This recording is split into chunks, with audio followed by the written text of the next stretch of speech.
This particular bike is a Honda CRF 250L Enduro.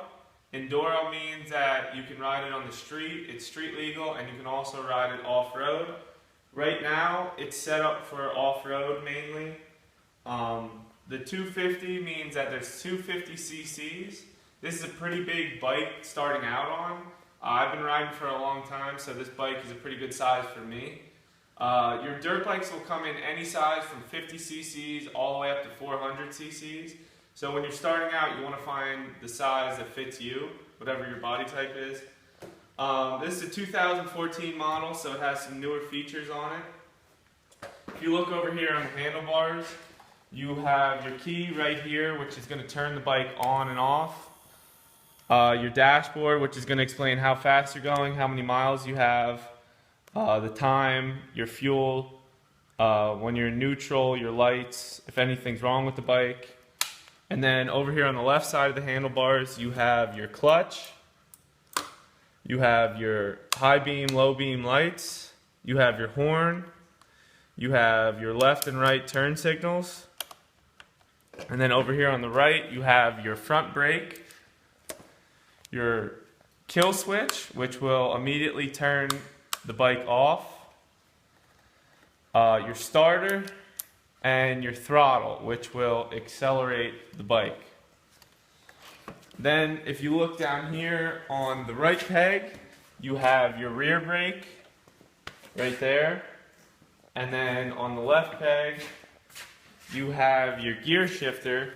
This bike happens to be a 6-speed, which means there's 6 gears, one down to shift down to get into first gear, and then the rest of your gears will be up.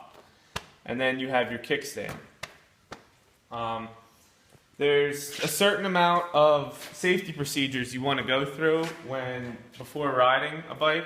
So number one, you want to check your air pressure of your tires. You don't want too much air pressure and you don't want too little air pressure. You want your tires to be basically soft, but not too soft. So in the owner's manual of every bike, it'll specify what air pressure you should have. You also want to check your chain slack. You don't want your chain to be dragging on the ground, and you also don't want your chain to be too tight. You'll get a feel for that the more that you ride. You also want to check if your turn signals work. So you'll turn on the turn signal, check, yeah, left works, right works, good. Your horn works, your high beam, low beam. And then you want to walk around the bike and just check if anything's hanging off the bike, if any bolts or nuts or anything are loose, anything that's going to disrupt your bike. So everything looks pretty good. Okay, so number one thing to do when riding, the most important thing is always, always, always wear a helmet. I can't explain to you how many times a helmet has saved my life. And it has saved so many other people's lives. So this is the most important thing when riding. Also, when riding a bike, you want to make sure that you're wearing clothing proper for the bike. You don't want to wear shorts. You want to wear pants because your engine's right here.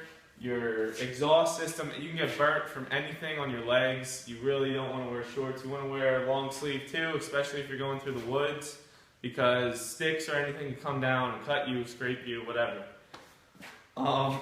When starting the bike, you want to warm the bike up. This bike is fuel injected. Most of your newer bikes are, which means it doesn't have a carburetor. So it's going to take less time to warm up. If you have an older bike with a carburetor, it's going to take anywhere from 3 to 5 minutes to warm up. This bike will take under a minute to warm up and you're ready to go.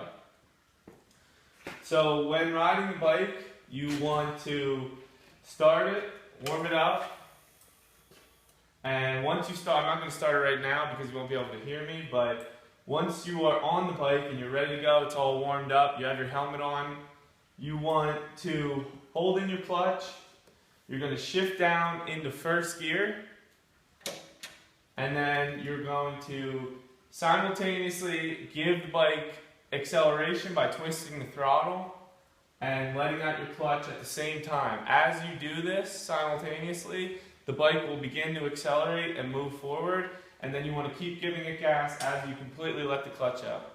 And then as you're going down the road, you're in first gear, your RPMs will begin to rise. You'll hear in the bike, in the engine, that the RPMs are rising. Once you hear that the engine's just revving, you're going to hold in the clutch, shift up into second gear, and then let out the clutch, give it gas, and then you'll be in second gear. Basically just like a car, you have your clutch and your gas here. So this bike's already warmed up. I'm going to start it and pull out for you.